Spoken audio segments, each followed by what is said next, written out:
Hello friends, இன்றைக்கி block வந்து பார்த்தீங்க அப்படின்னா வந்துட்டு லஞ்சுக்கு வந்துட்டு நான் இன்றைக்கி என்ன ப்ரிப்பேர் பண்ண போகிறேன் அப்படிங்கிறத வந்துட்டு ஒன் பை ஒன்னாக என் கூட சேர்ந்து நீங்களும் வந்துட்டு பாருங்கள்.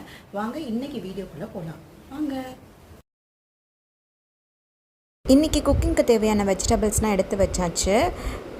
என்ன எடுத்திருக்கோம் அப்படின்னா கோவக்காய், பீக்கங்காய், கொஞ்சமாக பீன்ஸு. ஃபஸ்ட்டு நம்ம வந்துட்டு பீக்கங்காய் பொரியல் தான் வந்துட்டு பண்ண போகிறோம். என்னோடய குக்கிங் பார்த்திங்கன்னா மொத்தமாக எல்லா வெஜிடபிள்ஸும் கட் பண்ணி வெங்காயம் எல்லாம் கட் பண்ணி அதுக்கப்புறம் குக்கிங்கை ஸ்டார்ட் பண்ண மாட்டேன். ஒன் பை ஒன்னாக ஒரு காய் அறுத்தேன்னா அதுக்கு தேவையான வெங்காயத்தெல்லாம் கட் பண்ணி ஃபஸ்ட்டு அந்த காயை அடுப்பில் போட்டுருவேன். அதே மாதிரி தான் இன்றைக்கும் ஃபஸ்ட்டு பீக்கங்காயை கட் பண்ணிவிட்டு பீக்கங்காய்க்கு தேவையான வெங்காயம்லாம் கட் பண்ணி ஃபஸ்ட்டு பீக்கங்காயை அடுப்பில் போட்டாச்சு. நெக்ஸ்ட்டு நம்ம என்ன காய் நம்ம பண்ண போகிறோம் அப்படின்னா பீன்ஸ் பொரியல். ஸோ அதுக்கு தேவையான ஃபஸ்ட்டு பீன்ஸை கட் பண்ணி வச்சுட்டேன். பீன்ஸுக்கு தேவையான வெங்காயம், கருவேப்பிலை எல்லாத்தையும் எடுத்து வச்சாச்சு. இப்போ நம்ம பீன்ஸை அடுப்பில் போட போகிறோம். எப்போயுமே எங்கள் வீட்டில் பார்த்திங்கன்னா ஒரு குழம்பு வச்சோன்னா எப்போயுமே 2 காய் கண்டிப்பாக வைக்கணும். அதுதான் இன்றைக்கி பார்த்திங்க அப்படின்னா பீன்ஸ் பொரியல், அதுக்கப்புறம் பீக்கங்காய் கூட்டு 2 பண்ணியிருக்கோம். இன்றைக்கி குழம்பு பார்த்திங்க அப்படின்னா கோவக்காய் புளிக்குழம்பு தான் பண்ண போகிறோம். எத்தனை பேர் கோவக்காயில் புளிக்குழம்பு பண்ணுவீங்கன்னு தெரியல.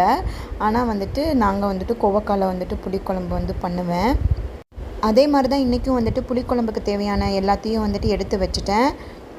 எடுத்து வச்சுட்டு இருக்கும்போதே இந்த 2 காயும் ஃபுல்லாக வெந்துருச்சு. ஸோ அதை ஒரு பாத்திரத்தில் எடுத்து வச்சுட்டு புளிக்குழம்பு பண்ண ஆரம்பிச்சிட்டேன். இப்போ மணி பார்த்திங்க அப்படின்னா 12:15 ஆகுது. பாப்பா ஸ்கூலுக்கு போயிருக்காங்க. 1:30க்கு பாப்பாவை நான் போய் பிக்கப் பண்ணணும். ஸோ அதுக்குள்ளே நான் குக்கிங்கெல்லாம் கம்ப்ளீட் பண்ணி எல்லாம் க்ளீன் பண்ணி வச்சுட்டு நான் குளிச்சுட்டு பாப்பாவை போய் கூட்டிகிட்டு வரணும். இப்போ புளிக்குழம்பு பார்த்திங்கன்னா ஆல்மோஸ்ட் ரெடி ஆகிடுச்சு. நல்லா ஒரு கொதி வந்தோடனையும் குக்கரில் 2 விசில் விட்டுருவேன். இப்போ என்னோடய கிச்சனோட நிலமை பார்த்திங்கன்னா இதுதான். நெக்ஸ்ட்டு ஃபுல்லாக க்ளீன் பண்ணிவிட்டு சாப்பாடு மட்டும் வைக்கணும்.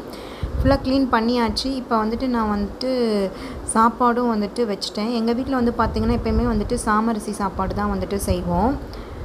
எப்போயாவது நான்வெஜ் செய்யும்போது வீக்லி ஒரு 2 தடவை தான் ஒயிட் ரைஸ் செய்வோம். மற்ற நாள் எல்லாமே பார்த்திங்கன்னா சாமரிசி சாப்பாடு தான் செய்வோம்.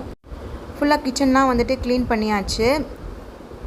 இப்போ நம்மளோட லஞ்சோட ஃபைனல் அவுட்புட் பார்க்கலாம். இன்றைக்கி என்ன அப்படின்னா சாமரிசி சாப்பாடு, அப்புறமா கோவக்காய் புளிக்குழம்பு நம்ம பண்ணியிருக்கோம்.